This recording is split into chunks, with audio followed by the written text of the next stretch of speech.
Merci de nous écouter un peu partout en Guinée, notamment à Diaguissa, c'est dans la préfecture de Dalaba. Manu, bonjour. Bonjour Arissatou, bonjour à tous nos auditeurs, bonjour à tous nos téléspectateurs, bonjour à ceux particulièrement de Guékédou et de Daboula, et bonjour à la diaspora guinéenne. Bonjour Pendessa. Bonjour Arissatou, bonjour à tout le monde. Bienvenue, oui. Bonjour Arissatou, bonjour à Kankalabé, bonjour à Dalin, c'est dans l'Abbé. Je vais commencer aujourd'hui cette émission avec une grande tristesse. Voilà, j'ai une tante, Dr Hawa Diakité, pour qui la connaît, elle fut la présidente de l'Ordre national des pharmaciens. Elle a perdu sa maman dans la nuit d'hier. Sa maman, c'était Hadja Fadia Sereba Kébé. Elle était l'épouse de Feu El Haj Moussa Diakité, ancien ministre sous la Révolution et ancien membre du bureau politique du PDG RDA. Vraiment, toutes nos condoléances par rapport à cette disparition. La vieille était vraiment malade. Dieu a imposé sa loi, paix à son âme, ainsi qu'à l'âme de nos illustres disparus. Merci donc à vous. Bienvenue Khalil. Bonjour Arissatou, bonjour à Kerouane. Bonjour à Fouri Karia, bonjour à Sibiri Baro. Si vous permettez, laissez-moi profiter de votre auguste studio pour dire bonjour au juge Mohamed Diawara. Le juge Mohamed Diawara, vous savez, c'est lui qui avait été suspendu par le ministre Charles Wright. Et vous savez que cette procédure, tout le monde l'avait dénoncée parce que le magistrat avait été victime d'un excès de pouvoir. Donc le Conseil supérieur de la magistrature l'a rétabli dans ses droits, même si pour le moment il n'est pas rétabli dans ses fonctions parce qu'il était le procureur spécial près le tribunal pour enfants. Mais la décision a été rendue, sauf que le magistrat n'est pas encore rétabli dans ses fonctions. Et surtout, ce qu'il faut dire pour terminer, il faut qu'on accepte des critiques parce que le ministre Charles Wright, il est beaucoup craint aujourd'hui au niveau de la justice. Tout le monde pense qu'il n'aime pas les critiques. Peut-être que moi qui parle ici ce matin, il ne va pas m'apprécier. Mais il faut qu'on ait le dos large, surtout quand on a une portion. Oui, quand on a une portion du pouvoir. Et évidemment. Et d'éviter surtout des combats personnels au profit du droit. Parce que ce combat, il a été personnel, parce qu'il a le pouvoir, n'est-ce pas, de suspendre le magistrat. Il l'a fait. Et voilà, et tout est tombé aujourd'hui par le fait du Conseil supérieur de la magistrature. Donc, félicitations au Conseil supérieur de la magistrature et bon courage aux magistrats, à ces magistrats orphelins. Je l'appelle aujourd'hui magistrat orphelin de la transition parce qu'il n'a pas de soutien, mais il est audacieux. Il défend les intérêts des magistrats en tant que président de l'association des magistrats. Merci donc à vous, Khalil. Djara, bonjour. Bonjour Arissatou, bonjour à toute ma Guinée, bonjour particulier ce matin à ceux qui nous écoutent à Fonfoya, c'est dans Dalaba, également ceux qui nous écoutent du côté de la Caroline du Nord aux États-Unis. Il est 2h du matin et la diaspora est de ce côté très engagée, très mobilisée pour nous suivre ce matin. L'autre chose, Lincoln qui n'est pas parmi nous ce matin, parce qu'il a perdu son bébé, il était mort-né, mais c'est la deuxième fois. Toutes nos condoléances à Lincoln. L'histoire s'est répétée, c'est la volonté de Dieu. Courage à sa femme, courage à lui-même puisque c'était par césarienne. Nous souhaitons prompt rétablissement à sa femme également. Mais ce sujet qui quand même focalise les attentions, c'est par rapport au manque de fiches d'information dans les différentes mairies de Conakry, dans l'acquisition des cartes d'identité biométriques. On n'en parle pas. Je pense que ça ne se bouge pas de ce côté. Les citoyens en souffrent. Il faut faire quelque chose par rapport à ça. Partout, c'est la même chose. À croire qu'on est destiné à souffrir en Guinée. Bonjour Yaya. Oui, bonjour Arissatou. Bonjour à mon grand Lincoln. Une pensée à lui et à toute sa famille. C'est vraiment dur. Nous lui souhaitons bon courage et prompt rétablissement à madame. Alors bonjour également, si tu permets très rapidement, au ministre du budget. Alors, je l'ai entendu ce matin dire que la Guinée, c'est un pays où tout est prioritaire. Ce n'est pas faux ce qu'il dit. Mais dans sa mission, le travail essentiel, en tout cas qui lui revient, c'est de faire un arbitrage. Dans un pays comme le nôtre où nous avons des problèmes à mobiliser des ressources financières, on ne doit pas investir dans tout. Il faut choisir des secteurs prioritaires et puis allouer les ressources les plus importantes dans ces secteurs. Nous y reviendrons justement puisque nous parlerons économie dans ce numéro de supplément. En attendant, on parle sport avec Manu qui est très déçu ce matin, hein. Tu n'es pas du tout content. Ah non, mais pas du tout. Par contre, moi, je suis aux anges. Hein. Je suis pas du tout content. C'est vrai que j'ai regardé une première mi-temps de cette belle finale hier, il faut le dire. Fantastique. C'est l'une des plus belles finales que moi j'ai eu à regarder. En rebondissement, en termes de fond, mais ils ont tout donné, les deux équipes, et ils nous ont vraiment fait aimer encore le football hier. La séance de tir au but, moi, j'ai pas pu regarder. Hein. Mon cœur, il est trop fragile pour supporter une telle épreuve. Non, mais c'est une finale, il fallait un vainqueur, même si j'aurais aimé que les Bleus l'emportent, parce qu'au fond de moi, j'étais supporter des Bleus hier.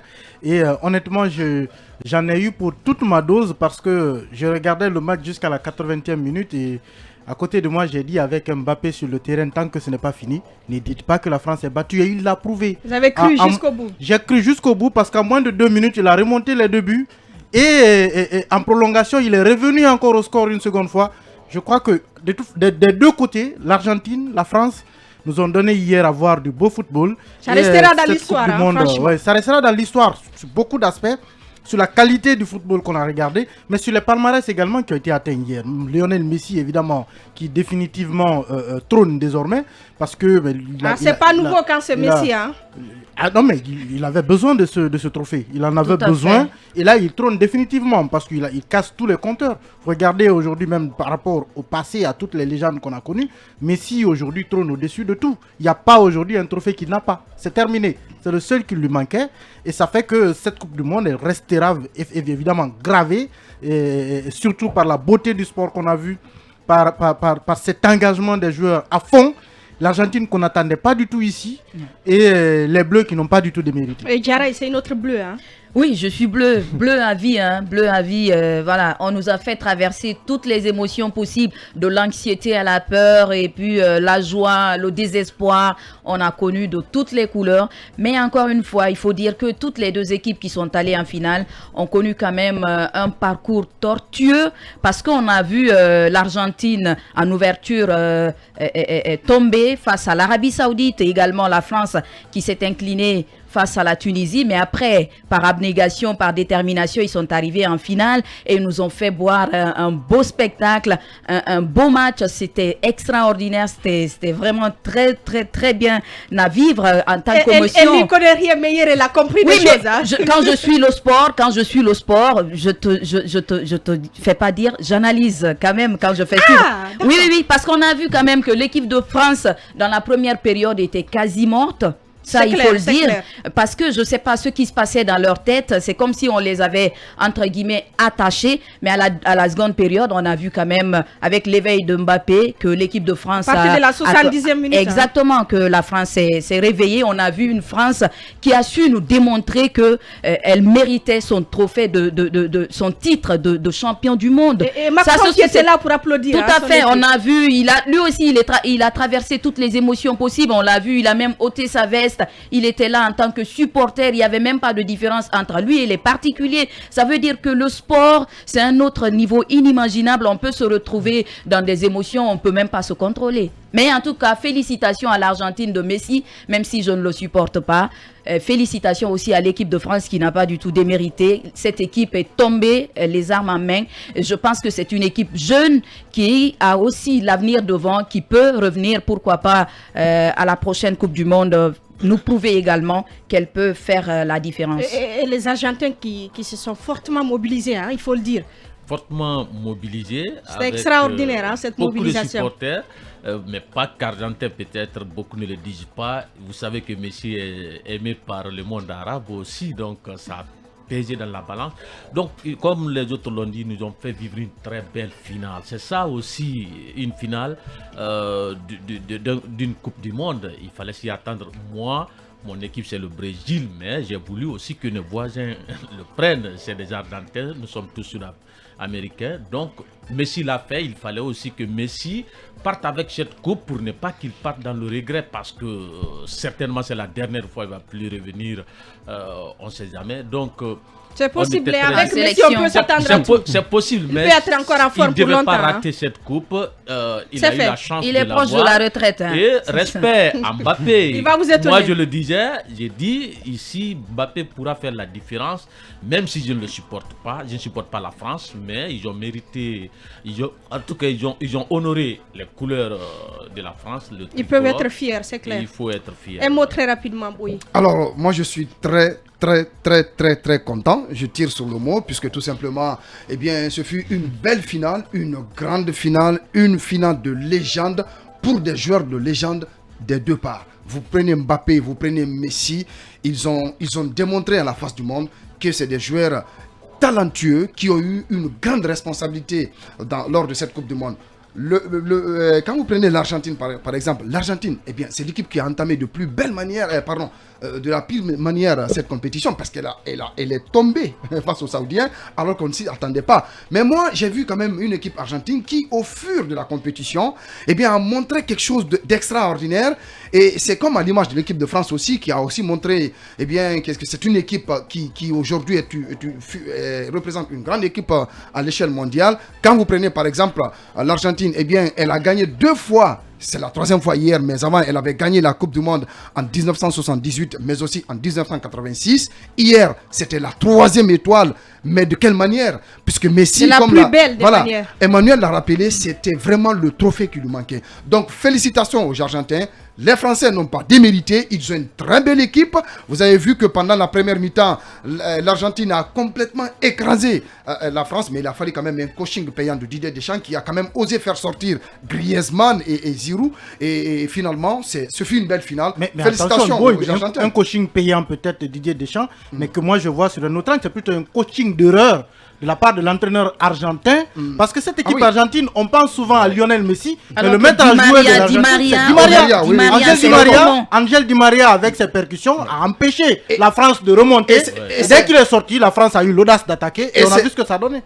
Hormis les buts de Messi, j'avoue quand même que Di Maria, il a énormément pesé lors de cette rencontre et sur la défense française. Vous avez vu ses percussions sur les côtés, c'est ce qui a amené les dangers face au but français. Tu ne vas pas te transformer en Benebari ou Idrissa, attention. Je suis un bon footballeur et de l'autre côté, je supporte l'équipe d'Argentine et je suis franchement un fan du football. Merci et félicitations aux Argentins. Les Français n'ont pas démérité. Alors, en termes de bilan, on a quand même une équipe africaine qui nous a fait rêver, c'est le Maroc. Qu'est-ce qu'on peut dire sur l'avenir du football africain dans ce mondial? Bon, c'est très difficile. Est-ce qu'il est promoteur? Oui, on peut espérer. Il y a des investissements qui se font, il y a de la volonté. Nous avons envie, nous aussi, d'être dans le concert des nations en ce qui concerne le football. Mais moi, je pense qu'il faut encore plus de sérieux, il faut encore plus de volonté. Mais regardez, moi, je pense que nous avons, chez nous, par exemple, quand je prends le cas de la Guinée, je pense qu'on a d'autres priorités. Je vais un peu peut-être vous décevoir. Pour revenir un peu au match, je dois dire ici que le football, ce n'est pas ma tasse de thé. Je n'ai pas suivi la finale. Oui, je ne savais même pas que c'était hier la finale. Votre tasse de thé, ce sont les livres, on le sait. Je n'ai pas. Ce sont les bruits dans les quartiers qui m'ont réveillé. Je me couchais. Alors, je n'ai suivi que la prolongation et les tirs au but, la phase des tirs au but. Mais quand même, je supportais Messi parce que je considère que la majorité est du côté de C'est grave. Oui, là. je suis démocrate parce que, oui, j'ai dit, oui, il y a aussi des gens qui disent que oui, c'était un duel entre Messi et Ronaldo. Moi, je dis non, c'est Messi, quand même, c'était une consécration pour lui. Hier, il a tout fait pour ce sport-là, pour cette discipline-là. Je pense qu'il a tout mérité. Et vous voyez ce que ça fait, l'effet que ça fait. Ça fait aujourd'hui que dans ce pays, en Argentine, vous avez des Messi, vous avez des Maradona, c'est la 3e fois que l'équipe est en train de remporter ce mondial. Ça fait de l'Argentine une nation de foot et c'est très important. Et moi j'ai vu, il y a quelque chose qui m'a marqué au niveau des supporters. J'ai vu des supporters qui avaient des enfants dans le stade et puis après qui portaient les enfants au niveau du dos.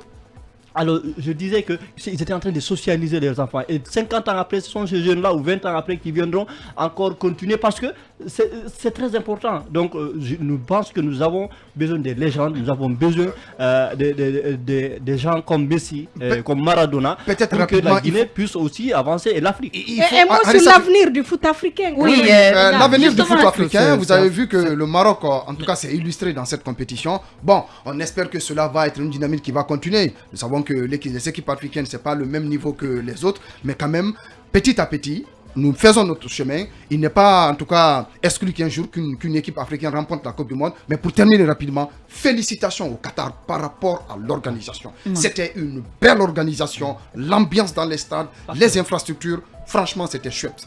Oui. On peut rêver? Oui, je pense qu'on peut rêver. Parce qu'aujourd'hui, ce qui est important surtout, c'est la tendance aujourd'hui du football africain à pratiquement se décomplexer.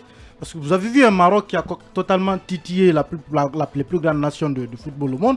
Vous avez vu un Cameroun, par exemple, qui a dit que le Brésil, ça n'effraie pas. Et ils l'ont prouvé parce qu'ils ont battu le Brésil. Donc, on peut évidemment rêver, on peut rêver. Vous avez vu un Ghana qui est tombé, mais avec les larmes aussi, parce que l'audace était là de vouloir donner quelque chose. Et je pense que pour les Coupes du Monde à venir, il faut s'attendre à des équipes africaines à des niveaux encore plus élevés. Parce que le nombre de nations africaines passe désormais de 5 à 9 nations.